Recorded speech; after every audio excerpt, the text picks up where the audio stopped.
Most people think hating cooking is laziness. They say, just follow a recipe. It's a life skill. It's not that hard. But what if disliking cooking isn't about effort at all? What if it's psychological? Today, we're exploring the psychology of people who hate cooking and why, for many of them, the kitchen isn't a place of creativity, but a place of stress, pressure, and emotional resistance. Cooking represents obligation, not enjoyment. For people who hate cooking, the problem isn't food, it's what cooking symbolizes. Cooking often represents responsibility, routine, daily maintenance of life.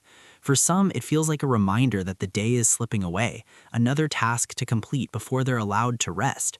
So instead of creativity, the kitchen triggers obligation, and when something feels mandatory, the brain resists it, not because the person is incapable, but because autonomy matters deeply to them.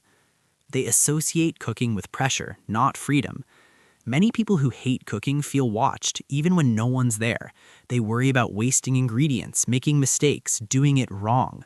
Cooking becomes a performance instead of a process. This often comes from early experiences where cooking was criticized, rushed, or tied to expectations. When the brain links cooking with judgment, avoidance becomes a form of self-protection. So ordering food feels safer, simpler, emotionally quieter. They prefer efficiency over ritual. Some minds are wired for optimization. If a task can be completed faster with less mental energy, they'll choose that path. Cooking feels inefficient to them. Planning, prepping, cleaning, waiting, it doesn't feel rewarding, it feels like friction. These people aren't lazy, they're outcome-focused. Eating is the goal, cooking is just an obstacle in between. Decision fatigue plays a bigger role than you think. Cooking requires decisions: what to make, what ingredients to use, how much time to spend, how healthy to be. For people who already make a lot of decisions daily, cooking becomes the final mental burden. When decision fatigue is high, the brain craves simplicity. That's why the same people who can handle complex work feel overwhelmed by choosing dinner. It's not weakness, it's cognitive exhaustion. Cooking forces them into the present moment. Cooking demands attention. You can't fully dissociate. You can't fully escape.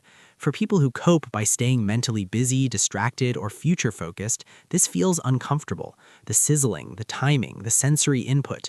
Cooking pulls them into the present, and the present isn't always a safe place for their thoughts. So avoidance becomes a coping mechanism. They associate cooking with emotional labor.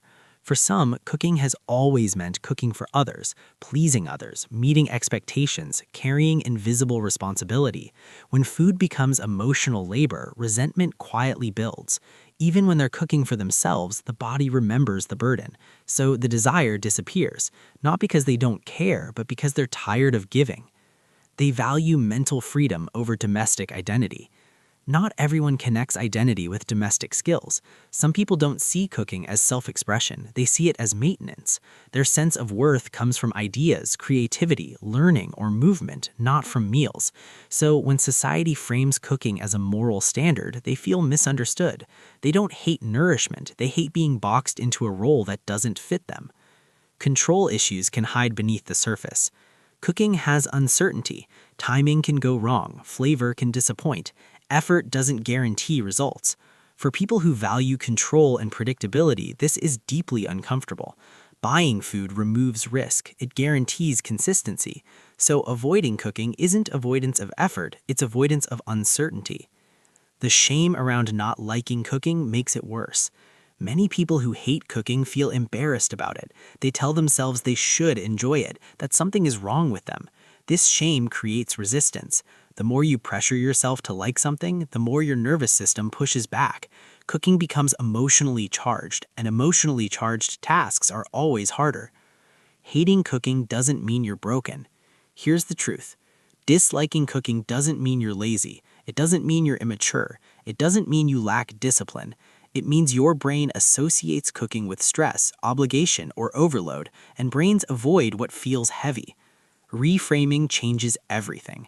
For many people, the shift happens when cooking stops being a rule and starts being optional, when meals are simplified, when expectations are lowered, when control is returned.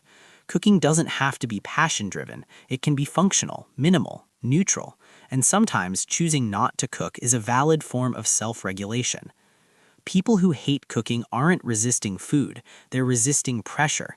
They want nourishment without obligation, comfort without performance, energy without depletion. And when you understand that, the question isn't why don't you like cooking? It becomes what has cooking come to represent in your mind? Because once the meaning changes, the behavior often follows.